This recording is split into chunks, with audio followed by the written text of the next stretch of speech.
આવશો, ટેક્સેશનના દાયરામાં આવશો તો ટેક્સ વધારે જશે, અને ટેક્સ વધારે જશે તો તમારું વળતર પણ ઓછું થશે. એક વખત કોઈ પણ ફંડ સિલેક્ટ કરી નાખો, તમારા નિર્ણય પર અડગ થઈ જાઓ અને ચાલવા દો 10-15 વર્ષ. ફંડ પરફોર્મન્સ નહીં કરે તો ફંડ મેનેજરને ટેન્શન ચડશે, તમે શું કરો ટેન્શનમાં મુકાવો છો. જો એ ફંડ પરફોર્મ નહીં કરે તો એના ફંડમાં નવું રોકાણ કરશે કોણ?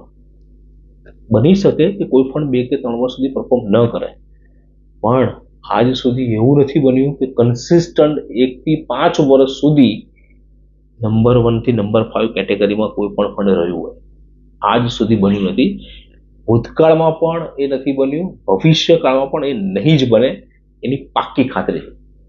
કારણ કે ફંડ મેનેજરને પગાર એના પરફોર્મન્સના આધારે જ આપવામાં આવે, બરાબર? તો દરેક ફંડ મેનેજર તાકાત લગાવીને એના ફંડને ઉપર લઈ જવાની કોશિશ કરતો હશે.